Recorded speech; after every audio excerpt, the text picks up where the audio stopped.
Previously, I discussed some of my favorite Yu-Gi-Oh! Monster backstories, but as with all legends printed on trading cards, there are many more than just 10. So much so that I received an array of feedback from viewers wanting to see another video going over these backstories. So once again, I'll be looking at some of the best backstories of Yu-Gi-Oh! Monsters highlighted on numerous monster, spell, and trap cards. I guess you can consider these the other top 10, or maybe the 11 through 20. Basically, these are the top 10 using only the comments from the first video on this topic. If you did not see the previous video, to summarize, these backstories take an existing monster card and show their fictional history mainly using the events or images shown on other cards involving the same characters. I also fill in some of the story gaps these cards leave to the imagination, but I try to be as accurate as possible. So let's break down the other top 10 Yu-Gi-Oh! Monster card backstories. Number 10. Rizebel the Summoner. Rizebel was reading a magic book with his sister Sambel the Summoner, as he does every afternoon. However, it turns out that book might have had something to do with the dark arts, as creatures start to appear one day. While Sambel defeated one of these monsters with ease, Rizebel had a much more formidable opponent in the Hypno-Sister. She latches on to him and uses her wavering eyes to corrupt Rizebel and turn him into Rizebel the Star Adjuster. I'm not sure if this is her fusing the conscious of some Dark Lord with him, or if he's just a powered-up, brainwashed minion for her, but he's definitely more nefarious now, with the dark energy taking its toll on the young psychic's body, and with his true personality trying to break through. Hypno-Sister attempts to use a dream catcher, or I guess nightmare catcher, to enhance the influence of the darkness over him and upgrade his frightening power to become Rizebel the Star Psyker. But it seems blood is thicker than nightmare fuel, since Sambel breaks through Hypno-Sister's magic due to her unwavering bond with her brother. And then we can assume everything goes back to normal, since the unwavering card should cancel out the wavering card using simple word mathematics. Or Sambel fails and the Star Psyker is the bad end to this story, but I'll go with the happy ending since it's more endearing. Number 9. Raiko, Lightsworn Hunter. Lightsworn is an archetype that has these heroic light monsters that look like they descended from the gods. However, could anything corrupt these lawful, godly monsters? Well, we see how this can happen looking into the story of Raiko. He generally goes around defeating evil like a good pooch, but on one mission, he ended up in the wrong universe. He finds himself in Dark World, wandering in the dark smog, meeting Gold, the Wu Lord of Dark World. Yeah, I don't know what the role of a Wu Lord is either. But it seems after ambushing Raiko in the smog, Gold brings the canine to Dragon Lord Grapha for some Dark World brainwashing. Between these two cards, it appears there has been a change in Raiko, where he has a darker cloak now, indicating the Dark World tricks were successful, turning him into Raiko Twilight Sworn Fighter. With Twilight Sworn being its own archetype, it appears various other Lightsworn monsters were overpowered by Dark World beings, and that's how the story ends, it seems. No other cards depict a reversion back to light, so Dark World keeps getting stronger. Have a nice day! I mean, Tiras, Keeper of Genesis, fights the brainwashing Dragon Lord, so maybe that saves everyone. Or maybe that's just an unrelated story for another day. Number 8. Slacker Magician. Slacker Magician is the universal spirit animal of anyone who just wants to sleep all day. She knows she has to get this potion completed to keep her magic shop open, but she's grown tired of the typical magic formula. Her heart's just not in it anymore.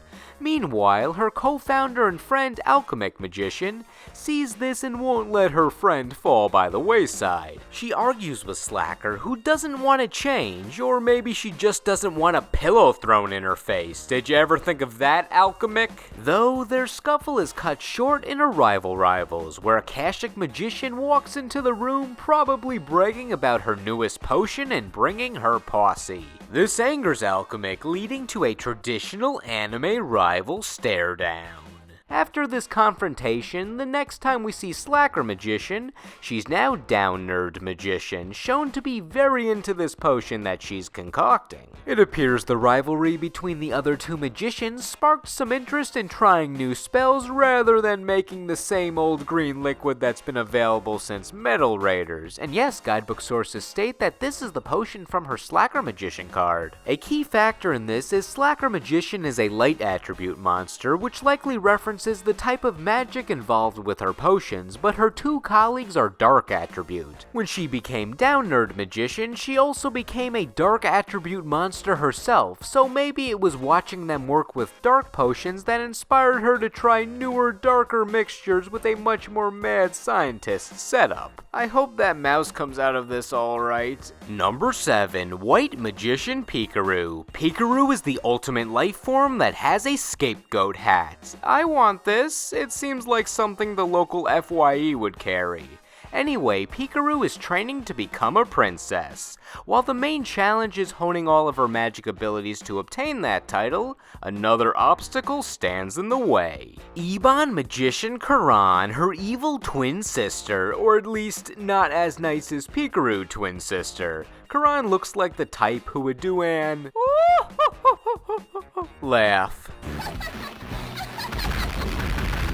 These two have a heated battle that we don't really get to see. There's a lot of fighting from the perspective of Pikaroo, showing her performing magic spells or defending herself. However, their fight is interrupted when their royal guardian initiates the trial of the princesses, where the first to defeat this lollipop-craving monster earns the title of princess. The effect of the trial card actually tells this part of the story accurately, where if either magician destroys a 5-star monster, which represents the lollipop monster, they have their upgraded form summoned to the field. For Pikaroo, it's Princess Pikaroo, and for Karan, it's Princess Karan.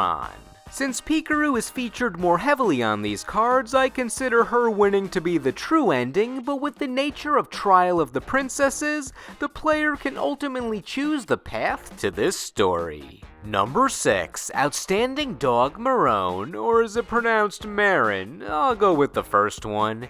Here we chronicle the story of a lost puppy, starting on the puntastic card Where Art Thou?, where the poster his owner was putting up all over town has Marone's actual card artwork on it. And the comedic tragedy shows the owner could never find his dog because he was unable to turn a simple 180 degrees. In either outcome of this story, the dog stays lost. In the first outcome, he turns into Mad Dog of Darkness based on the Mad Dog's dog tag, and it's alluded to on the card Mecha Dog Marone.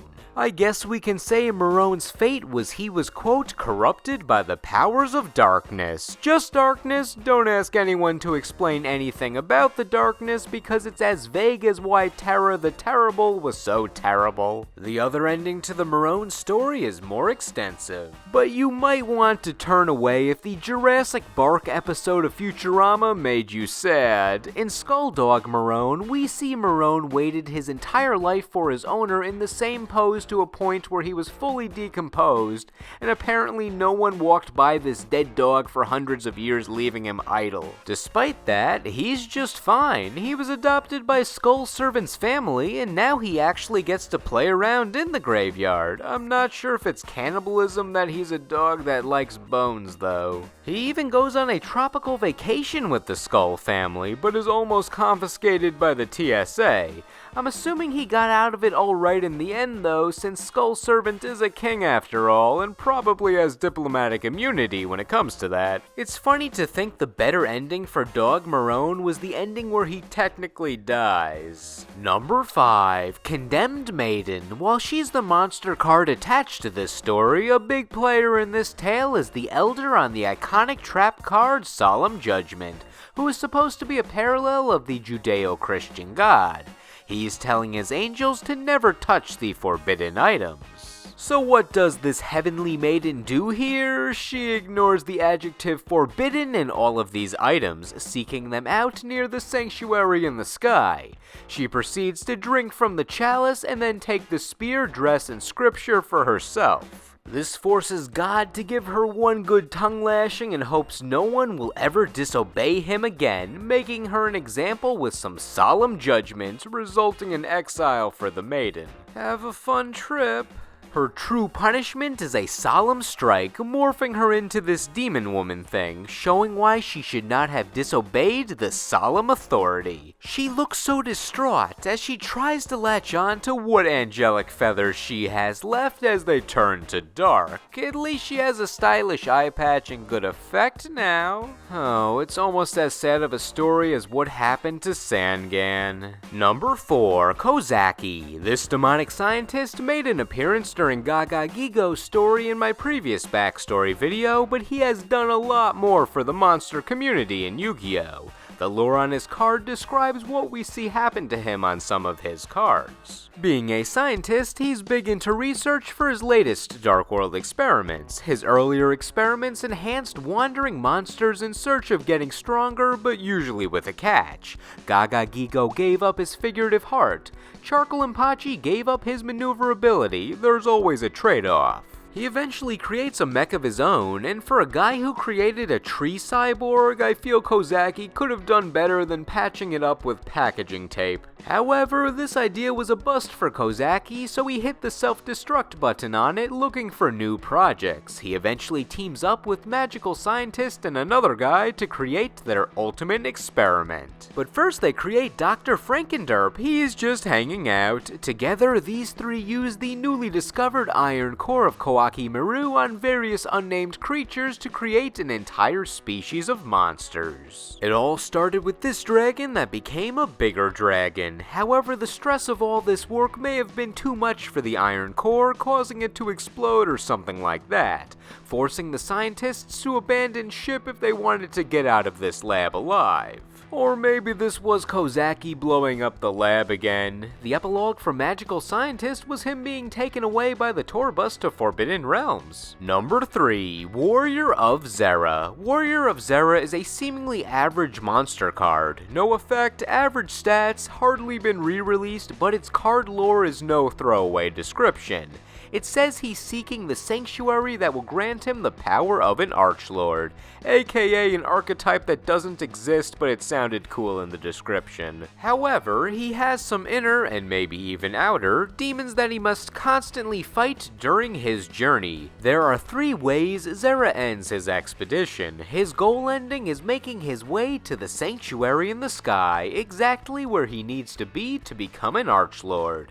He first earns the role of Herald of Heaven, and eventually upgrades his rank to becoming a pure angel.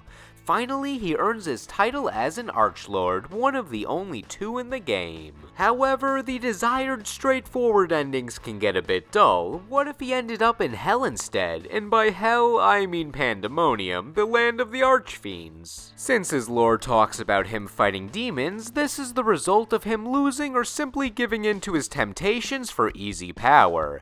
At first, he's loyal to the Archfiend Emperor, acting as his general, but just as he went from Herald to Angel in the first path, he gains more demonic energy to become Mizera Deville. Is that helmet just fused to his head now? Is this a Marowak situation? There's also the card Dark Lord Zerato, which is either a perfected dark transformation of Deville, or it combines these 2 endings where Zera becomes an Archlord, yet also succumbs to the demons, destroying the sanctuary in the sky, evident by the fallen pillars in the background.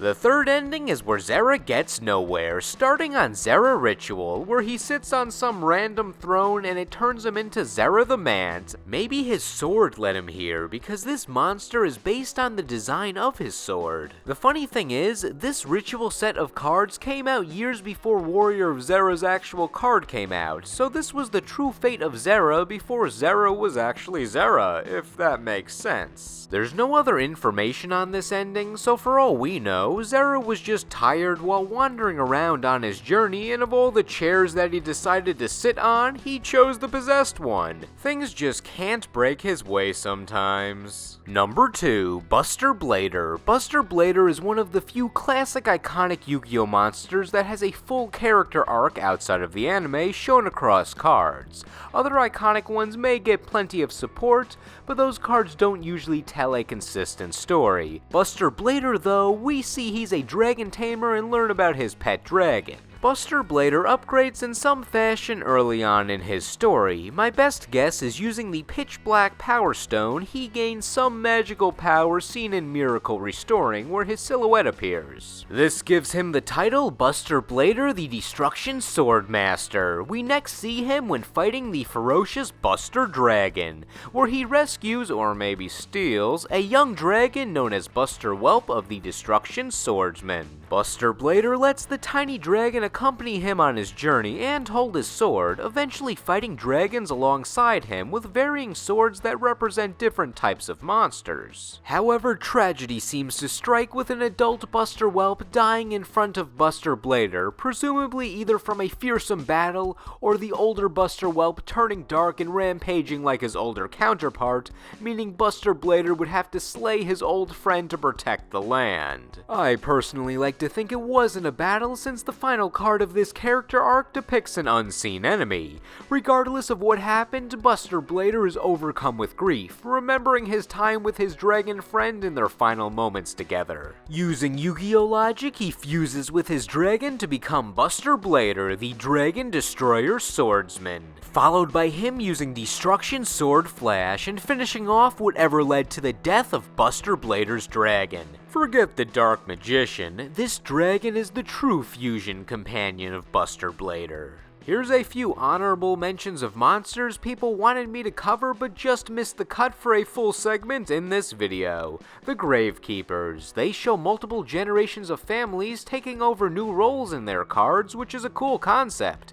They also sacrifice Gravekeeper's assailant in royal tribute, turning her into Knight Assailant. Goblin Attack Force. I couldn't really piece together a story for them. It was more a series of unrelated battles where they get dominated.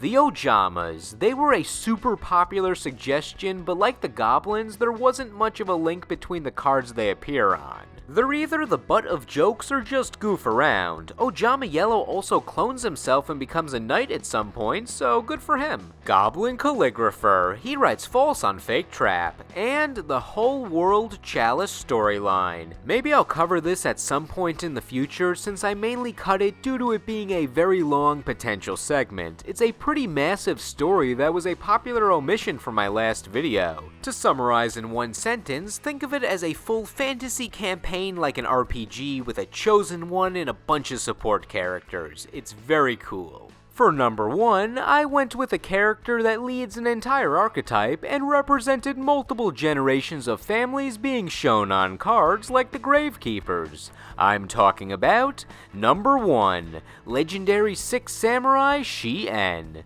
There are many intricacies to the 6 Samurai legend in Yu-Gi-Oh!, but since Shi-En is the leader of the 6 Samurai, I'll focus the story around him. In the past, the 6 Samurai would defeat unspeakable evil with their amazing team techniques, these samurai being Shi-En, Kizan, Anishi, Kageki, Shinai, and Mizuho. They reside in the Temple of 6, leaping into action through their futuristic Gateway of 6. They seem to have the civilians summon their presence using Shi-En's smoke signal, likely indicating the start of a war for the big conflict we see on other cards. This generation of samurai are in a battle against the ninjas. After a lull in the long and arduous war, the samurai rest during their one day of peace in Shi-En's Castle of Mist. Kizan and Anishi spar in a goes-in match to see who's the superior warrior over in Shi-En's dojo. However, there's never a break for Shi-En as he tries to hatch a scheme during this time off. But he's not the only one planning, as Crimson Ninja is watching in the samurai territory in Spy Attack.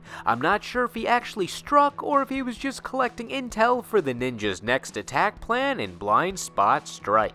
It seems before this fight, Shien became the samurai shogun, changing his armor. While Shien may have been prepared, he was in the ninja's territory when Strike Ninja used his barrier ninjutsu art. All we know afterwards is the samurai win and restore peace to the land, shown in unification, which is the equivalent to a time skip, where Shien and older versions of the 4 other samurai are training a new generation of 6 samurai. Shinai died, but his spirit still inhabits his armor, so it's like he's still there. These new samurai still fight evil and get ambushed by the Ojamas? Maybe I shouldn't have relegated them to just being honorable mentions. Also in the picture is Shien's ally, who is not part of the core 6 but still involved in the story, Kagemusha of the 6 Samurai. Interesting, isn't that the same pose and hairstyle of a different monster named Kagemusha? Wait a minute, that one random normal monster from the first minute of the anime got life over 10 years later? It looks like the blue flame did not work out too much for him after Konami never decided to make it an archetype. In actuality, this might have been a long-awaited plan by Konami, since the card's Japanese name always translated to Shien's body double. That explains why Kagemusha of the 6 Samurai's upgraded form is Shadow of the 6 Samurai, showing him as an imposter of Shien. However, Shadow revolts against Shien, creating a standoff.